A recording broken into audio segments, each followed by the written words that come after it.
I am Hazel Faye, and for today's video, we will be talking about the Lorenz Curve.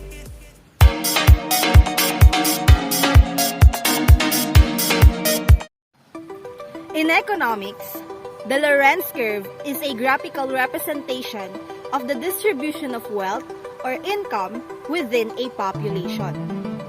Ito rin ay nagpapakita kung mayroong inequality of income or inequality of wealth na nangyayari sa isang bansa.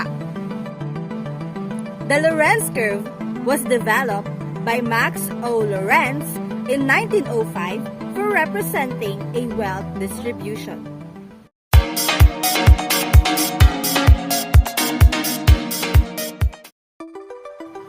What you see on your screen is an example of a Lorenz curve.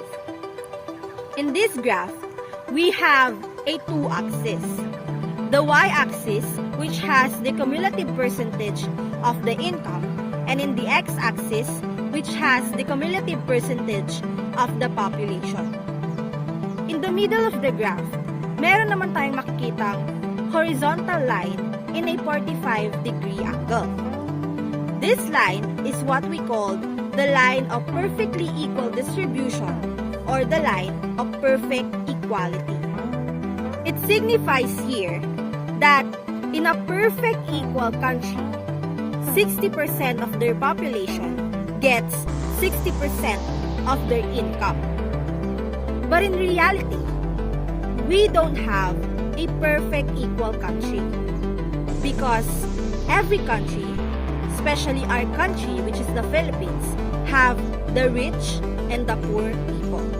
So, it is impossible that every person living in a certain country gets their fair share of their income or had the same salary.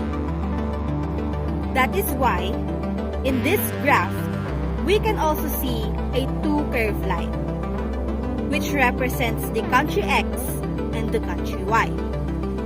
This two-curve line is what we call the Lorenz Curve. Katulad ng sabi ko kanina, ang Lorenz Curve ay nagpapakita kung mayroong inequality of income or wealth na nangyayari sa isang partikular na bansa. Just like in country X, which is the orange curve line, 60% of their population only gets 20% of their income or country's wealth. Malinaw na ipinapahiwatig nito na mayroong unequal distribution of income na nangyayari sa kanilang bansa. Much more in country Y, which is the green curve line. It says that 60% of their population only gets 15% of their income or country's wealth. This means that the income distribution in country Y is much more unequal compared to country X. Because we should remember that the level of unequal distribution increases when the Lorenz curve drifts away from the line of perfect equality.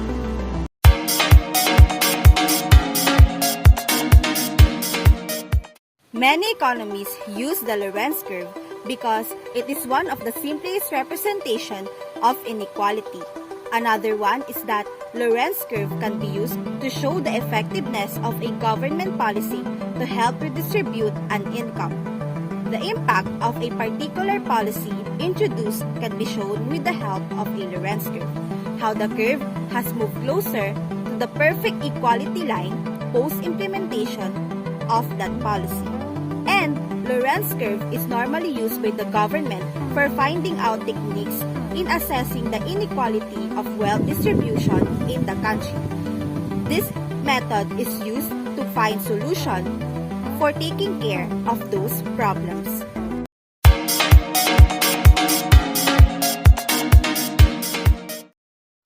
First, the amount of inequality in the Lorenz curve might be misleading. If richer households are able to use their income more efficiently than the lower household, then the amount of inequality could be understated. Second, if we compare two Lorenz curves, it is impossible to determine which distribution has more inequality if these two curve lines intersect with each other. And the third one, an individual's income may vary over his lifetime, but this variation is not considered when analyzing a inequality using a Lorenz curve because the Lorenz curve ignores the life cycle effect.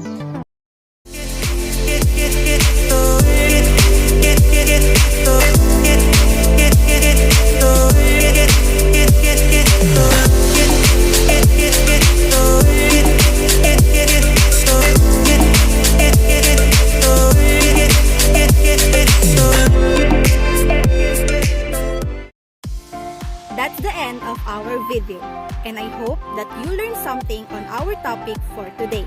See you again next time!